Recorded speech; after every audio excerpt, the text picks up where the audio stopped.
Hello everyone, welcome again. This is history.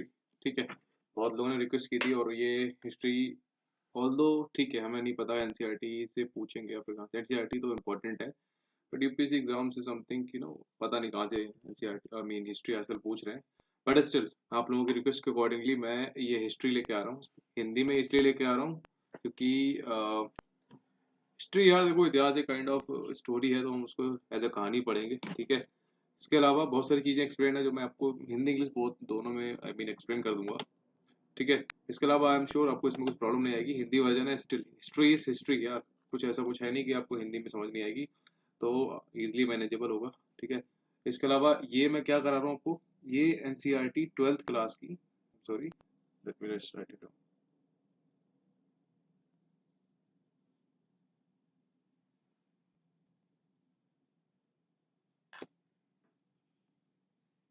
Just give me a minute, sorry for that. हाँ, तो मैं बात कर रहा था कि ये हमारा क्या है, 12th क्लास की थीम्स। ठीक है, एनसीईआरटी पार्ट 1। ठीक, अच्छा ये चैप्टर आप देख रहे हो कितने पेजेस का है, फ्रॉम चैप्टर 1 to 27 पेजेस का है। ठीक है, तो हम क्या करेंगे, इसको दो पार्ट्स में डिवाइड कर देंगे। ये हमारा रहेगा पार्ट 1। ठीक, इसके अलावा पार्ट 2 बना देंगे नेक्स्ट वाला जो होगा। तो इसमें बेसिक बात करेंगे, और इसके अलावा कोई डाउट हो तो जस्ट कॉल, और I mean don't call, just WhatsApp on this number. ठीक, लेट्स स्टार्ट यार, ज़्यादा लेट नहीं करेंगे अपन। तो यहाँ पे देखो, सबसे पहले स्टार्ट यहीं से किया है, क्योंकि एनसीईआरटी थीम से ही क्वेश्चन मोस्टली बनते हैं आपके, whether it is your CDS, CAPF और एनडीए। ठीक, आपके मोस्टली जो क्वेश्चंस बनते हैं वो एनसीईआरटी थीम से ही बनते हैं, एनसीईआरटी के स्पेशली। ठीक है, ये करेंगे। इसके अलावा हम स्पेक्ट्रम कर लेंगे, otherwise Lucent will see after that, क्योंकि ये ऑलरेडी अपने आप में बहुत बड़े चैप्टर हैं, क्योंकि इसके 3 पार्ट हैं।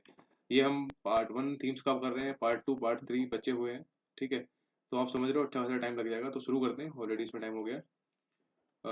देखो, हड़प्पाई मोहर।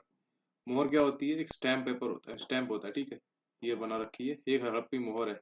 तो उन्होंने एक एस्टिमेशन दिया कि पॉसिबली संभवतः हड़प्पा की, यानी कि जो सिंधु घाटी सभ्यता है, इसको बोलते हैं आईवीसी, इंडस वैली सिविलाइजेशन, ये सबसे विशिष्ट पुरावस्तु है। ठीक, सेलखड़ी नाम के पत्थर से बनाई गई है। किस पत्थर से बनी है, सेलखड़ी। एक एक फैक्ट इसमें इंपॉर्टेंट है, बहुत ज्यादा कंटेंट और बहुत ज्यादा कॉन्सेप्ट होगा, बस आपने पढ़ना है। ठीक है, ज्यादा रटना नहीं है, एक बार पढ़ोगे आपको वहाँ पे ऑप्शन में दिख जाएगा। सिलगड़ी नाम के पत्थर से बनाया गया है। इन मोहरों पर सामान्यतः रूप से जानवरों के चित्र, जैसे कि ये बना हुआ है, और एक ऐसी लिपि के चिन्ह उत्कीर्णित मतलब छपे हुए हैं जिन्हें अभी तक पढ़ा नहीं जा सका। जैसे कि ये क्या पढ़ोगे यार, क्या लिखा हुआ है। फिर भी हम इस क्षेत्र में उस समय बसे लोगों को जीवन के विषय में उनके द्वारा पीछे छोड़ी गई पुरावस्तुएं, जैसे उनके आवास यानी कि होम्स, मृदभांड, आभूषण यानी कि ऑर्नामेंट्स, औजार, बहुत सारे मतलब हिंदी के वर्ड होंगे जिनका मतलब मुझे भी नहीं पता होगा, तो बिल स्किप। या फिर जिसका पता हो यार please just to comment down. तथा मोहरों, दूसरे शब्दों में पुरातात्विक साक्ष्यों के माध्यम से बहुत जानकारी मिलती है। मतलब हम वही बता रहे हैं कि इस मोहर जो कि हड़प्पाई मोहर है, किससे बनी हुई है, सेलखड़ी नाम से बनी हुई है। ठीक, जानवरों के चित्र बने हुए हैं, कुछ भाषा ऐसी जो नहीं लिखी मतलब पढ़ी जा सकी आजकल आज तक। उससे हम क्या कर रहे हैं, उस टाइम के लोगों का सब कुछ पता लगा रहे हैं। ठीक है, कैसे लोग रहते थे, कहाँ रहते थे, कैसे खाते थे, कहाँ पे उनके ग्रेवयार्ड वगैरह थे, एक्सेट्रा एक्सेट्रा, ये सब चीजें बता रहे हैं। ठीक है, तो हम देखेंगे कि हड़प्पा सभ्यता के विषय में क्या हम कैसे जानते हैं, और अन्वेषण करेंगे यानी कि एनालाइज करेंगे कि पुरातात्विक सच्चों की व्याख्या हम कैसे कर सकते हैं, और इन व्याख्याओं यानी कि एक्सप्लेनेशन में कैसे कभी कभी बदलाव आ जाता है। लाइक सर्टेनली इस जो सिविलाइजेशन के कई जो पहलू हैं आज भी हमारी जानकारी से आउट ऑफ, मतलब ठीक है, हमें सब कुछ नहीं पता है। तो पारिभाषिक शब्द, स्थान और काल, टाइम पीरियड कहते हैं, प्लेस, टाइम पीरियड और डेफिनेट डिफाइन, क्या बोलेंगे, डेफिनेटिव वर्ड। चलो देखते हैं। सिंधु घाटी सभ्यता को हड़प्पा संस्कृति भी कहते हैं, ऑब्वियसली आईबीसी को हड़प्पा हड़प्पा कहते हैं। ठीक है, पुरातात्विक संस्कृति शब्द का प्रयोग पुरावस्तुओं के ऐसे समूह के लिए करते हैं जो एक विशिष्ट शैली के होते हैं, और सामान्यतः यानी कॉमनली एक साथ एक विशेष भौगोलिक क्षेत्र तथा कालखंड से संबद्ध पाए जाते हैं। हड़प्पा सभ्यता के संदर्भ में इन विशिष्ट पुरावस्तुओं में मोहरें, ठीक, मन के बाट, किलो वाट वाले वो वाट, पत्थर के फलक, ठीक है, ये सारे के सारे और पकी हुई ईंटें सम्मिलित हैं। ये वस्तुएं अफगानिस्तान, जम्मू, बलूचिस्तान, पाकिस्तान जो कि पाकिस्तान का भी करंट में एरिया है, और गुजरात जैसे क्षेत्रों से मिली हैं, ठीक है, जो एक दूसरे से लंबी दूरी पर स्थित हैं। ठीक। इन सभ्यता का नामकरण हड़प्पा नामक स्थान, जहाँ यह संस्कृति पहली बारी खोजी गई थी, यहाँ पर डिस्कवरी हुई पहली जगह, उसके जगह का नाम था हड़प्पा।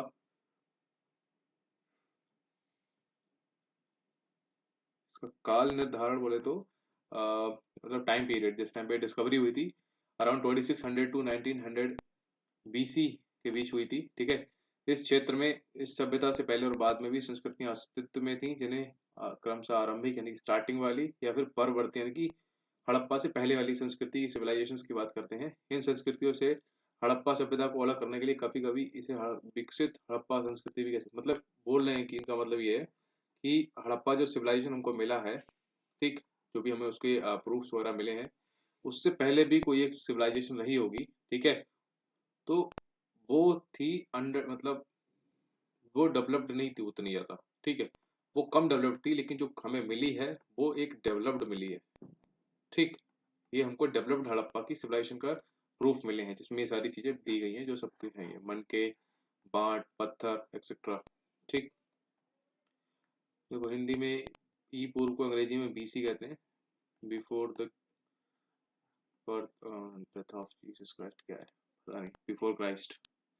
ईसा पूर्व से कभी कभी आप तिथियों से पहले एडी वगैरह लाते हैं, आफ्टर द डेथ ऑफ के, यानी कि डोमिनी नामक दो लैटिन शब्द सुना है, इसका तात्पर्य ईसा मसीह के जन्म के वर्ष से है। एडी की जगह सीई तथा बीसी की जगह बीसीई का प्रयोग होता है। सीई अक्षरों का प्रयोग कॉमन एरा चलो ठीक है, ये इंपॉर्टेंट नहीं है। ये अरेबियन ईस्ट ओशन, आपको देखो ज्योग्राफी में पढ़ा ही रहा हूँ पहले ही, आप देखते रहना। तो ये हमारा पूरा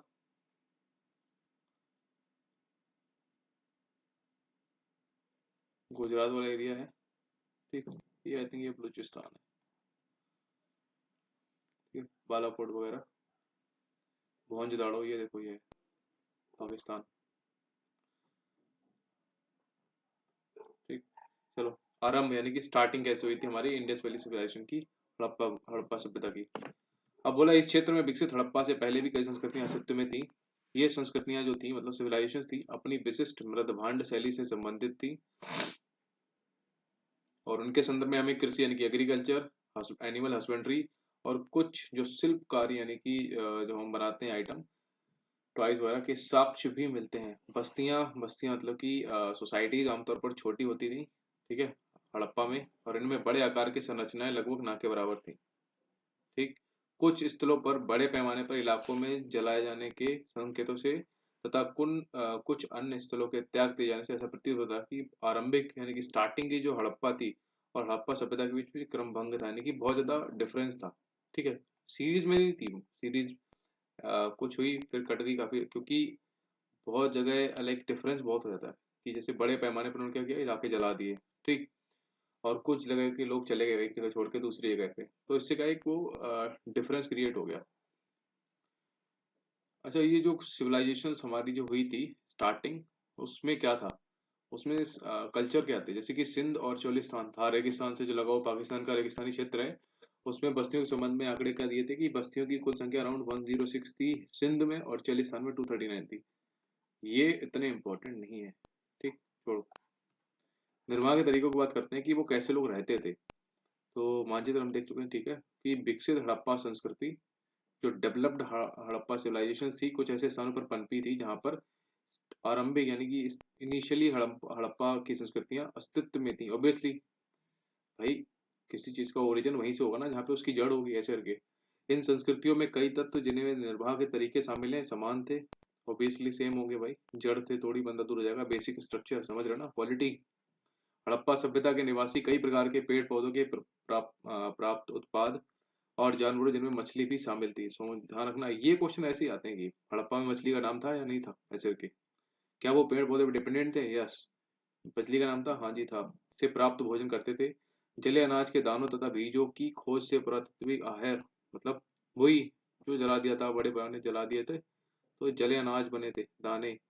बीजों की खोज से पुरातत्व यानी कि हमारे जो आर्कोलॉजिकल सर्वे है, आहार संबंधित आदतों के विषय में जानकारी प्राप्त करने में सफल हो गए, कि जले हुए वो खाते थे, ऑल्दो उनको पूरा पकाना नहीं आता, जैसे बताना चाह रही है। इनका अध्ययन प्रतिज्ञ करते हैं जो प्राचीन वनस्पति के अध्ययन के विशेषज्ञ रहते हैं। ठीक है, अब हड़प्पा स्थलों से मिले हुए अनाज के देनों में गेहूं था। ठीक, गेहूं था, जौ था, दाल था, सफेद चना था और तिल था। बस क्वेश्चन इतना ही आएगा कि which of the following was not founded in the Harappa places. Option में देगा गेहूं, जौ, चावल, दाल, ऐसे करके। तो चावल नहीं था उस टाइम पे भाई साहब, गेहूं था, जौ था, दाल था, सफेद चना था और तिल था। बाजरे के दाने गुजरात के स्थलों से प्राप्त हुए थे, चावल के दाने अपेक्षाकृत कम पाए गए। ठीक चावल थे लेकिन कम थे। हड़प्पा स्थलों से मिली जानवरों की हड्डियों में मवेशियां कौन कौन सी, मतलब हड्डियों से पता लगा था कि कौन कौन से जानवर थे। भेड़ थी उनके पास, बकरी थी। ठीक, भेड़ से उनको मांस और मीट, बकरी से मीट, भैंस दूध और मीट, सुअर मीट की हड्डियां शामिल हैं। ठीक, पूरा प्राणी विज्ञानियों जो हमारे एनिमल्स के होते हैं साइंटिस्ट अथवा जीव पुरातत्व के अध्ययन से संकेत मिलता है कि सभी जानवर पालतू जानवर थे। ठीक है, पालतू जानवर कौन कौन से थे? भेड़ बकरी पालतू ही होते हैं, भैंस भी पालतू होती है और सुअर भी पालते थे ये लोग, ऐसा मानते हैं। जंगली प्रजातियों में वैसे बताएं तो सुअर, बराहा, हिरण और घड़ियाल की हड्डियां भी मिली हैं। हम यह नहीं जान पाए कि हड़प्पा निवासी जो थे, हड़प्पा के मतलब रेजिडेंट्स थे, स्वयं इन जानवरों का शिकार करते थे या फिर अन्य आखेटक समुदायों से इनका मांस प्राप्त करते थे। आखेटक समुदाय मतलब कि किसी डिफरेंट कम्युनिटी से ये लेते थे ऐसे के। मछली तथा पक्षियों की हड्डियां भी मिली हैं। ठीक, ये हड़प्पा के उसमें मिली हैं। क्या क्या मिला भाई? हड्डियां मिली हैं पक्षियों और मछलियों की। ठीक है, मछली का तो बात ऊपर ही ले चुके हैं। ठीक, इसके अलावा ये चार पालतू जानवर थे मेजर। ठीक, और ये जंगली प्रजातियां थी। अब इनकी एग्रीकल्चरल प्रौद्योगिकी की बात करते हैं तो हालांकि अनाज के दानों से कृषि के संकेत मिले हैं, पर वास्तविक मतलब रियलिटी में क्या है, कृषि विधियों के विषय में स्पष्ट जानकारी मिलना ऑब्वियसली कठिन होता है यार। क्या जुते हुए खेतों में बीजों का छिड़काव किया जाता था? हो सकता है उन लोगों को ना पता हो। मोहरों पर किए गए रेखांकन अथवा मृण मूर्तियां यह इंगित करती हैं कि वृषभ यानी कि भैंसा के विषय में जानकारी था। वृषभ यानी कि बैल होता है, के विषय में जानकारी थी। और इस आधार पर पुरातत्व ये मानते हैं कि खेत को जोतने के लिए बैलों का उपयोग किया जाता था। ये देखो, ठीक है, आजकल इसका प्रयोग नहीं होता, जंगल आपको रोड पे दिख जाएगा।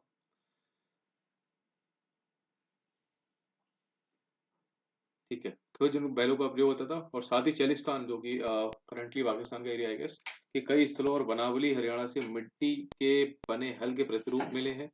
इसके अतिरिक्त पुरातत्व वाले की आर्कियोलॉजिकल वालों को कालीबंगन जो राजस्थान का पोर्शन आज की डेट में स्थान पर जुते हुए खेत मिले। इंपॉर्टेंट ये रहता कि मिला क्या क्या है, तो जो जो इंपॉर्टेंट उसमें मैं रेड और सर्कल कर दूंगा। ठीक है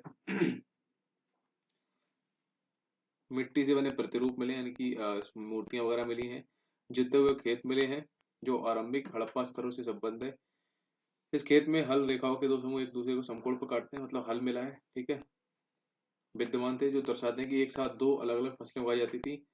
आर्कोलॉजिकल एएसआई वालों ने बताया कि फसलों की कटाई के लिए प्रयुक्त औजारों को पहचानने का प्रयास भी किया गया कि वगैरह बता रहे हैं कि हड़प्पा के लोग क्या लकड़ी के मतलब हत्थों में बिठाए गए पत्थर के फलकों का प्रयोग करते थे या फिर बेधातु के औजारों का प्रयोग करते हैं, ऐसा पूछा जाता है। ठीक, अधिकांश हड़प्पा स्थल अर्ध शुष्क क्षेत्रों में स्थित है। ठीक, टेम्परेट रीजन जहाँ संभवतः कृषि के लिए सिंचाई की आवश्यकता पड़ती होगी ऑब्वियसली। अफगानिस्तान में सो तगही नामक हड़प्पा स्थल से नहरों के कुछ अवशेष मिले हैं। सोच रहे हो भाई साहब, नहरों के पास वही है जहाँ जहाँ पे वाटर अवेलेबिलिटी थी। ठीक, या फिर सॉइल था अच्छा, फर्टाइल था, वहां पे ये हड़प्पा मतलब सिविलाइजेशन पनपी थी। परंतु पंजाब और सिंध में ऐसा नहीं है। ऐसा संभव है कि प्राचीन नहरें बहुत पहले ही गाद से भर गई थी। गाद मतलब मिट्टी एक्सेट्रा से भर गई थी इसलिए। और या फिर ऐसा हो सकता है कि कुओं से प्राप्त पानी का प्रयोग सिंचाई के लिए किया जा रहा होगा उस टाइम पे। इसके अतिरिक्त धौलावीरा में मिले जलाशयों का प्रयोग संभवतः कृषि के लिए किया जाता। धौलावीरा में क्या मिला है? जलाशय मिले हैं। जलाशय क्या होते हैं? वाटर जहाँ पे भरा होता है, पॉन्ड काइंड ऑफ। ठीक है, पूरा पूरा वस्तुओं की पहचान कैसे करते हैं वो हमारे काम का नहीं है। ठीक, वो एएसआई वाले जाने। अब मोहनजोदाड़ो की बात करते हैं। ठीक, एक नियोजित मतलब वेल प्लान्ड सिटी सेंटर ऐसे करके। संभवतः पॉसिबिलिटी है कि भाई हड़प्पा सभ्यता का सबसे अनूठा और पहलू शहरी केंद्रों का विकास था मोहनजोदाड़ो। और मोहनजोदाड़ो की एक सूक्ष्मता से पहले देखते हैं कि क्या मतलब क्या आर्किटेक्चर था करके। ठीक है। हालांकि मोहनजोदड़ो सबसे प्रसिद्ध पुरास्थल है, सबसे पहले खोजा गया स्थल हड़प्पा था। सबसे पहले हड़प्पा को गया था आधा, सॉरी, आईवीसी का सबसे पहला क्या था, हड़प्पा। ठीक। उसके बाद था हमारा मोहनजोदाड़ो। बस्ती दो भागों, अभी ये इंपॉर्टेंट है कि मोहनजोदाड़ो का लाइक स्पेशलिटीज क्या थी। तो उसमें जो लाइक बस्ती यानी कि कॉलोनीज थी वो दो पार्ट्स में डिवाइडेड थी। देखो देखेंगे अभी। एक छोटी ऊंचाई पर, एक छोटी लेकिन ऊंचाई पर बनाया गया। तो देखो छोटी और ऊंचाई पे था। तो अभी इससे ही पता लगा कि ये हाई क्लास प्रोफाइल के लिए होगा, क्योंकि हाइट पे है, और छोटी मतलब ऐसे प्रोफाइल में कम लोग आते हैं। और दूसरा कहीं अधिक बड़ा लेकिन नीचे बनाया जाता था, ऑब्वियसली लो क्लास में और लो सेंटर में लोग ज़्यादा आते हैं। ठीक है, जैसे कि गरीब लोग हो गए या फिर लो कास्ट वाले लोग आते होंगे। ठीक है। तो पुरातत्वविद भाई हमारे, ये देखो इसमें देवी रखा होगा, इस बीएसपी क्षेत्र के, देखेंगे अभी। एएसआई वालों ने इन्हें क्रमशः दुर्ग और निचले शहर का नाम दिया है। दुर्ग यानी कि जो ऊपर वाला था दुर्ग था। ठीक, ये इंपॉर्टेंट है। और निचला शहर जो लोअर एरिया था। समझ गए, क्वेश्चन यहीं से बनेगा भाई कि टू पार्ट्स में डिवाइड था, तो ऊपर और नीचे का नाम ऐसे क्या क्या था, ऐसे करके। या फिर पूछ लेगा कि मोहनजोदाड़ो को कितने पार्ट्स में डिवाइड किया गया है।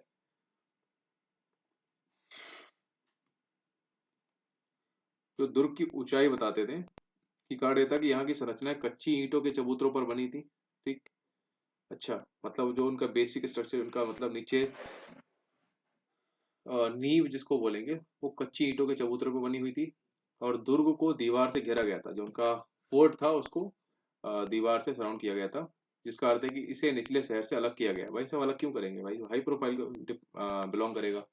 निचला शहर भी दीवार से घेरा गया था। इसके अतिरिक्त कई भवनों को ऊंचे चबूतरों पर बनाया गया था जो नींव का कार्य करते थे। ऊंचे चबूतरे जो थे वो नींव का काम करते थे, ध्यान रखना। अनुमान लगाया जाता है कि यदि एक श्रमिक प्रतिदिन 1 घनीय मीटर मिट्टी होता तो मात्र आधारों को बनाने के लिए ही 40 लाख श्रम पर डे, मतलब 40 लाख पीजेंट पर डे हमको चाहिए होगा, अर्थात बहुत बड़े पैमाने पर श्रम की आवश्यकता। तो समझ रहे हो ना कैसे बनाए होंगे ये। और कुछ और बताएं तो एक बार चबूतरों के स्थान बनने के बाद शहर का सारा भवन निर्माण कार्य चबूतरों पर एक निश्चित क्षेत्र तक सीमित था। इसलिए ऐसा प्रतीत होता है कि पहले बस्ती का नियोजन किया गया था। ठीक है।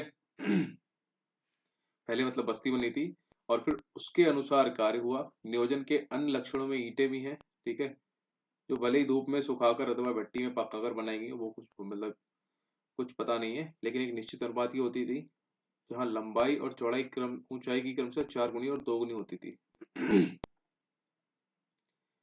मान लो ये हमारी ईंट है,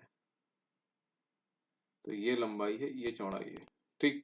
जहाँ लंबाई और चौड़ाई ऊंचाई की, तो जो हाइट है उसकी 4 गुनी रहती थी। मान लो ये हाइट है, तो इसकी 4 टाइम रहती थी। ठीक है, 4 टाइम इसकी लेंथ रहती थी और 2 टाइम्स इसकी चौड़ाई रहती थी। इस प्रकार की ईंटें सभी हड़प्पा बस्तियों में प्रयोग में लाई जाती है। ये हो सकता है रेशियो पूछ ले, बट इतना डीप चला जाए यार फिर तो सीएससी वाली बात आ जाएगी। यहाँ पे दे रखा है हड़प्पा की दुर्दशा कैसे हुई। दुर्दशा मतलब कि डिस्ट्रक्शन। हालांकि हड़प्पा सबसे पहला खोजा गया स्थल था, इसे ईंट चुराने वालों ने बुरी तरह से नष्ट कर दिया था। 1875 में ही आईएसआई के पहले general Alexander Cunningham, very important, who is the first general of ASI, Alexander Cunningham.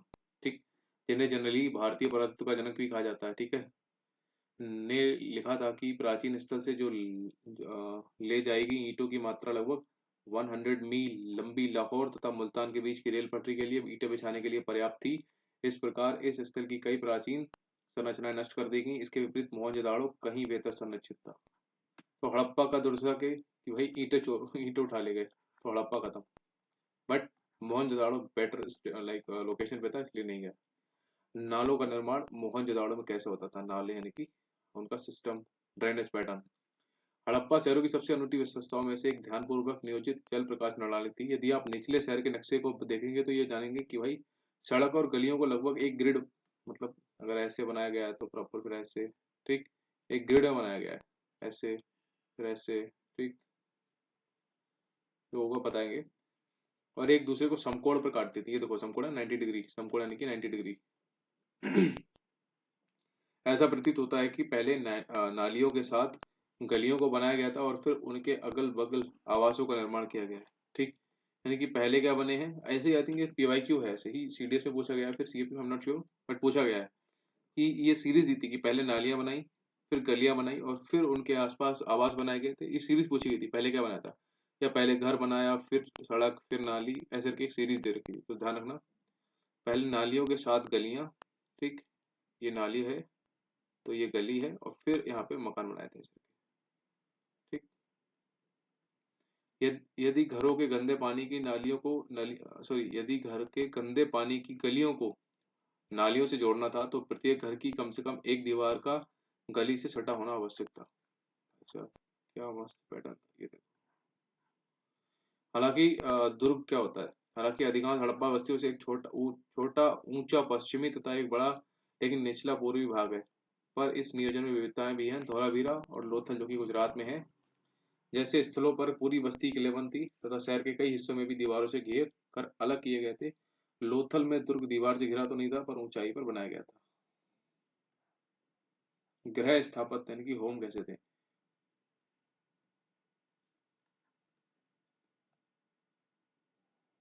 Mohenjodaro का निचला शहर है आवासीय। वो ये बताता है कि भाई इनमें से कई एक आंगन पर केंद्रित थे, बीच में एक आंगन रहता था जिसके चारों ओर कमरे कमरे बने थे। ये मेरे घर जैसा थोड़ा थोड़ा लग रहा है।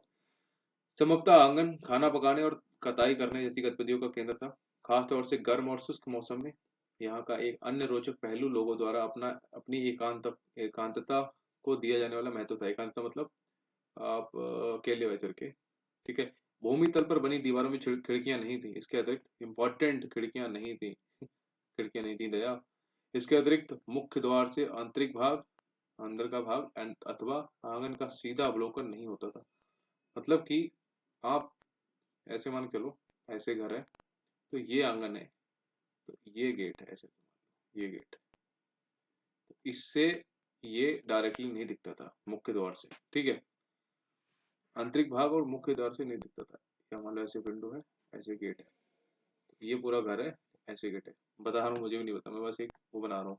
ऐसे आप लोग बनाओ यार। हर घर का ईंटों का फर्श से बना अपना एक स्नानागार होता था, ठीक है। ग्रेट बाथ स्नानागार, जिसकी नालियां दीवार के माध्यम से सड़क की नालियों से जुड़ी होती थी, ठीक है। कुछ घरों में दूसरे तल या छत पर जाने हेतु बनाई गई सीढ़ियों के अवशेष मिले हैं, ठीक है। कई आवासों में कुएं भी थे, घरों में कुएं थे जो अधिकांशतः एक ऐसे कक्ष में बनाए गए थे जिसमें बाहर से आया जा सकता हो और जिनका प्रयोग संभवतः राहगीर द्वारा किया जाता। राहगीर मतलब जो मतलब पैसेंजर्स द्वारा होते हैं, ट्रेवलर्स। विद्वानों ने अनुमान लगाया कि भाई मोहनजोदड़ो में कुओं की लगभग संख्या कितनी थी, अराउंड 700 थी। अब तक की जो प्राचीन प्रणालियों को लेकर क्या क्या मिले, नालियों के विषय में मैके लिखते हैं कि अच्छा छोड़ो इसे, उनका ही लिखे छोड़ो। पैटर्न देखो यार इनका, ये घर बना रखा है, ये मेन गेट है, इससे इनको नहीं दिखेगा, ठीक। अब ये क्या बना रखा है मुझे भी समझ नहीं आ रहा। पूछ रहे हैं आंगन कहाँ है, में भी हो सकता है ये आंगन। दो सीढ़ियां कहाँ है, एक ये है, एक ये है ना।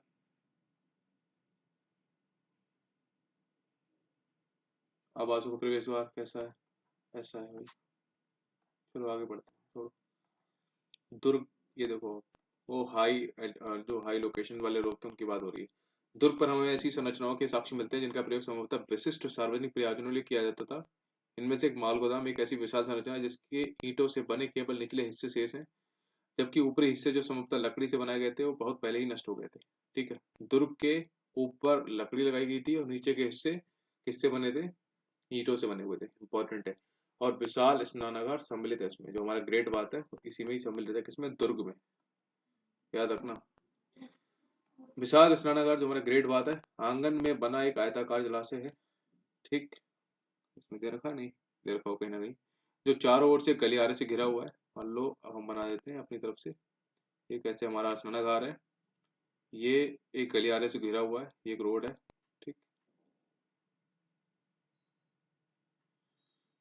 ठीक है, तो जलाशय के तल तक जाने के लिए उत्तर और दक्षिण भाग में दो सीढ़ियां बनी है, मतलब इधर नॉर्थ मान लो, इधर साउथ मान लो, सिर्फ सीढ़ियां इधर ही हैं, ठीक है। और किधर भी नहीं है, ईस्ट वेस्ट में नहीं है, ध्यान रखना किधर है, नॉर्थ और साउथ में ही है। जलाशय के किनारों पर ईंटों को जमाकर तथा जिप्सम का गारा यूज किया गया था। गारा मतलब जो मसाला यूज करते हैं, ठीक है, वो जिप्सम का था, प्रयोग से जलबद्ध किया गया था। इसके तीनों ओर कक्ष बने हुए थे, तीनों ओर, मतलब एक तरफ से अगर एंट्री गेट है तो तीन ओर से इसमें वो रूम्स बने हुए थे, जिनमें से एक में एक बड़ा कुआं था। मान लो इसमें बड़ा कुआं था। जलाशय से पानी एक बड़े नाले में बह जाता था। इससे पानी एक बड़ा गटर मान लो ऐसे डाला गया था, इसमें बह जाता था। ठीक। इसके उत्तर में गली के दूसरे ओर अपेक्षाकृत छोटी संरचना थी, अब पता नहीं था क्या थी, जिसमें 8 स्नानागार बनाए गए थे। मतलब उत्तर वाले में इसमें 8 बने थे, 1 2 3 4 5 6 7 8 ऐसे बता रहे, 8 बने थे इधर। फिर एक गलियारे के दोनों ओर 4 4 स्नानागार बने थे। प्रत्येक स्नानागार से नलियां गलियारों के साथ साथ बने एक नाले में मिलती थी। इस संरचना का अनोखापन तथा दुर्ग क्षेत्र में कई विशिष्ट संरचनाओं के साथ इनके मिलने के इस बात का स्पष्ट संकेत मिलता है कि इसका प्रयोग किसी प्रकार के विशेष अनुष्ठानिक स्नान के लिए। ऑब्वियसली यार इतने बड़े, मतलब इतनी चीजें बना दी नहाने के लिए कि लग रहा कि पूरा का पूरा कम्युनिटी या फिर यू कैन से कॉलोनी एक साथ नहाती थी। लग रहा है इकट्ठे लोग नहाते थे सब। बढ़िया जो भी है, गंगा मेला टाइप का करते थे। सामाजिक भिन्नताओं पर अवलोकन की बात करते हैं तो समाधान, समाधान क्या होता है? ग्रेवयार्ड्स, पुरातत्व ऐसे वगैरह कहते हैं कि किसी संस्कृति विशेष में रहने वाले लोगों के बीच सामाजिक और आर्थिक भिन्नताएं थी। सामान्यतः कई विधियों का प्रयोग करते थे। इन्हीं विधियों में से एक समाधानों का अध्ययन है। आप संभवतः मिस्र के विशाल पिरामिड, जिनमें से कुछ हड़प्पा सभ्यता के समकालीन है। ठीक है, ये परिचित है। इनमें से कई पिरामिड राजकीय समाधान थे, जहाँ बहुत बड़ी मात्रा में धन संपत्ति दफनाई गई थी कि भाई लोग मर जाएंगे उसके बाद खाएंगे, मतलब पैसे खर्च करके जो चीजें होंगे खाएंगे पिएंगे। हड़प्पा स्थलों से मिले संसाधनों में पता क्या मिला है? आमतौर पर मृतकों को गर्तों में दफनाया गया था। कभी कभी समाधान गर्त की बनावट एक दूसरे से भिन्न होती थी। ठीक है, जो कब्र थी उनकी हो सकता है डिफरेंट डिफरेंट ट्री हो। ठीक है, स्ट्रक्चर, कुछ स्थानों पर गर्त की सतहों पर ईंटों की चिनाई की गई थी। ठीक है, कुछ जगह ईंटें भी बिछा दी गई थी भाई। ठीक है, अलग अलग थी सबकी कब्रें ऐसे करके। और ये सब संकेत करती हैं, कहना कठिन है, कुछ कुछ कहना सरल है क्या भाई। कुछ कब्रों में मृद भांड तथा आभूषण मिले हैं कि पहनेंगे भाई लोग, जो संभवतः एक ऐसी मान्यता की ओर संकेत करते हैं जिसके अनुसार इन वस्तुओं का मृत्यु पर्यंत प्रयोग किया जा सकता था। पुरुषों और महिलाओं दोनों के समाधानों से आभूषण मिले हैं, दोनों की जगह से ऑर्नामेंट्स मिले हैं। एंड 1980s के दशक से मध्य में हड़प्पा के कब्रिस्तान में हुए उत्खननों, मतलब जो हमने वो किया था, एक पुरुष की खोपड़ी के समीप शंख के 3 छल्ले, जैसे कि एक प्रकार का उपरत्न हुआ हो। मतलब समझ रहे हो, शंख के एक छल्ला मिला है। मतलब कि अगर किसी की ये खोपड़ी है भले मानुष की, चढ़ गया हूँ, तो शंख की एक छल्ली मिली थी, उसमें 3 रत्न थे ऐसे बता रखे हैं। एक प्रकार का उपरत्न छल्ले थे, एक मनके तथा सैकड़ों की संख्या में सूक्ष्म मनकों से बना एक आभूषण मिला है। कहीं कहीं पर मृतकों को तांबे के दर्पणों के साथ दफनाया गया था, परंतु कुल मिलाकर ऐसा लगता है कि हड़प्पा सिविलाइजेशन के निवासियों का मृतकों के साथ बहुमूल्य वस्तुएं दफनाने का विश्वास नहीं था। मतलब हड़प्पा वालों का था लेकिन उतना ज्यादा नहीं था। यानी कि ये जो इम्पोर्टेंट चीजें थी वो अपने साथ रखते थे, दफनाते नहीं थे। विलासिता, भोग विलास तो जानते होगे आप लोग यार, मौज मस्ती वाली चीजें। सामाजिक भिन्नता की पहचाने की एक अन्य विधि है ऐसी पुरावस्तुओं का अध्ययन, जिन्हें प्रति मोटे तौर पर उपयोगी तथा विलास की वस्तुएं वर्गीकृत करते हैं। पहले वर्ग में रोजमर्रा के उपयोग की वस्तुएं सम्मिलित है, जिनमें पत्थर अथवा मिट्टी जैसे सामान्य पदार्थों से आसानी बनाया जा सकता है। इनमें चक्कियां, मृदभांड, सुइयां, झावा एक्सेट्रा शामिल हैं। ये वस्तुएं सामान्य रूप से बस्तियों में सर्वत्र पाई गई हैं, और एएसआई उन वस्तुओं को कीमती मानते हैं जो दुर्लभ हो, मतलब रेयर फाउंड हो, अथवा महंगी स्थानीय स्तर पर अनुपलब्ध पदार्थों से, अथवा मतलब बहुत हार्ड टेक्नोलॉजी से बनी हो। इस प्रकार फ्योन्स घिसी हुई जो रेत अथवा बालू तथा रंग और चिपचिपे पदार्थ के मिश्रण को पकाकर बनाया गया पदार्थ के छोटे पात्र संभवतः कीमती माने जाते हैं, क्योंकि इनका बनाना कठिन था। ये भाई साहब फ्योन से बना एक पात्र, क्या बस ये इंपॉर्टेंट है, फ्योन्स से रिलेटेड है हड़प्पा, दैट्स इट, खत्म। स्थिति तो और जटिल हो जाती है, उनकी टफ हो जाती है, जब हमें रोजमर्रा के प्रयोग की वस्तुएं जैसे तकलियां, तकलियां याद आया, जो फ्योन जैसे दुर्लभ वस्तुओं से पदार्थ से बनी मिलती हैं। ठीक है, यदि हम ऐसी पुरावस्तुओं के वितरण का अध्ययन करें तो हम पाते हैं कि महंगे पदार्थों से बनी जो रेयर फाउंड लाइक मटेरियल वस्तुएं थी, मोहनजोदाड़ो और हड़प्पा जैसी बड़ी वस्तुओं में केंद्रित हैं, और छोटी वस्तुओं में ये विरले ही मिलते हैं, मतलब कम मिलती हैं। उदाहरण के लिए फ्योन से बने लघुपत्र जो संभवतः सुगंधित द्रव्यों के पात्रों के रूप में युक्त कर होते थे, अधिकांशतः मोहनजोदड़ो या हड़प्पा से मिले हैं, और काली मंगन जैसी छोटी वस्तु से बिल्कुल नहीं। ठीक है, सोना भी दुर्लभ था, मतलब सोना भी इम्पोर्टेंट था, बहुत रेयर फाउंड था, आज की तरह कीमती था। हड़प्पा स्थलों से मिले सभी स्वर्णाभूषण संचयों से प्राप्त हुए। शिल्प उत्पादन की पेशा जानकारी क्या है? 125 हेक्टेयर की तुलना में एक बहुत छोटी 7 हेक्टेयर की बस्ती है मोहनजोदाड़ो की, जो लगभग पूरी तरह से शिल्प उत्पादन में संलग्न थी। शिल्प उत्पादन मतलब कि जो मटेरियल बनाती है सर के, फिर शिल्प कार्यों में मनके बनाना, शंख की कटाई, धातुकर्म, मोहर निर्माण, बाट पटाना एक्सेट्रा, मतलब ये सब उसमें शामिल है।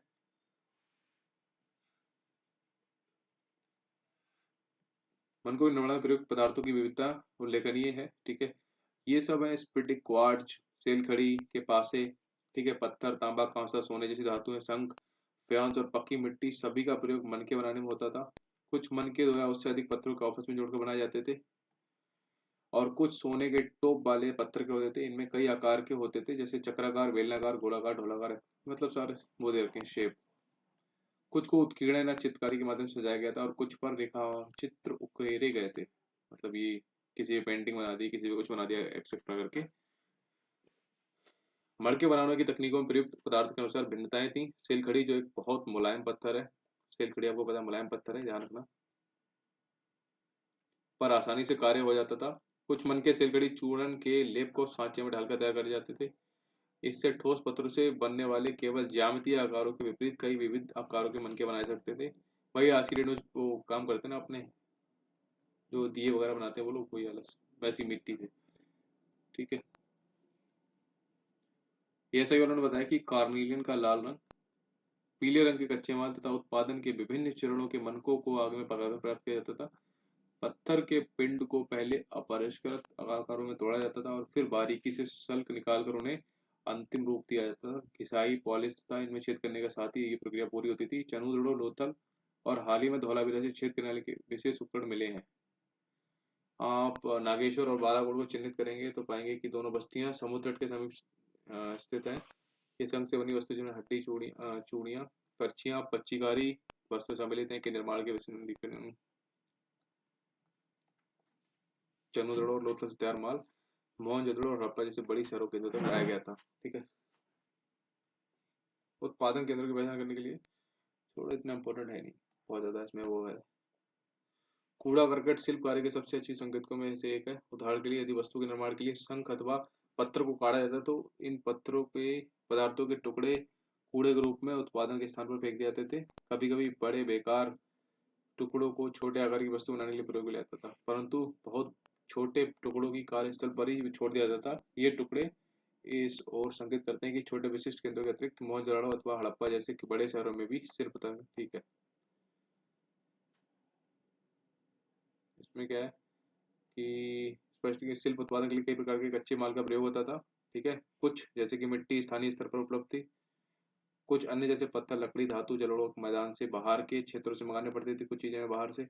बैलगाड़ियों के मिट्टी से बने खिलौने को प्रतिरूप संकेत करते हैं कि भाई सामान और लोगों के लिए स्थल मार्गों द्वारा परिवहन का एक महत्वपूर्ण साधन था, बैलगाड़ी वगैरह। ठीक है, और पॉसिबिलिटी है कि सिंधु और इनकी उपनदियों के बगल में बने नदी मार्गों के साथ ही तटीय मार्गों का भी प्रयोग किया जाता था उस टाइम पे, नदी के थ्रू ना, किनारे किनारे।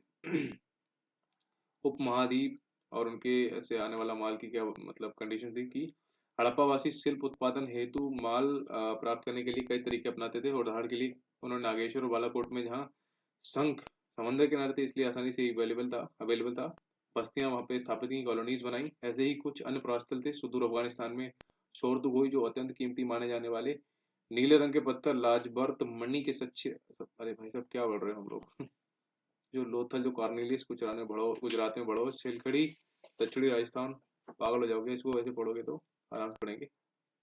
कच्चा माल प्राप्त करने की अन्य नीति थी राजस्थान की खेतड़ी अंचल, दक्षिण भारत सोने के लिए जो इम्पोर्टेंट है हमारा, को पता ही है। खेतड़ी अंचल किसके लिए, तांबे के लिए। इन अभियानों के माध्यम से स्थानीय समुदायों के साथ संपर्क स्थापित किया जाता था। इन इलाकों में यदा कदा यानी कभी कभी मिलने वाली हड़प्पाई पुरावस्तुएं ऐसे संपर्कों की संकेतक हैं। खेतड़ी क्षेत्र में मिले साक्ष्यों की पुरातत्वविदों ने गणेश्वर जोधपुरा संस्कृति का नाम दिया है। और इस, छोड़ो ये इंपॉर्टेंट नहीं है हमारे लिए ज्यादा, आज के लिए इतना ही रखते हैं, बहुत ज्यादा लंबा हो रहा है, फिर अगली वीडियो में आएंगे। ठीक है, नो प्रॉब्लम, ऑलरेडी 34 मिनट का हो गया, 35 मिनट का। अगली वीडियो देख लेना, उसमें मैं शॉर्ट कर दूंगा इसको। Thank you. त्यानो को कोई दिक्कत नहीं, हम कर लेंगे।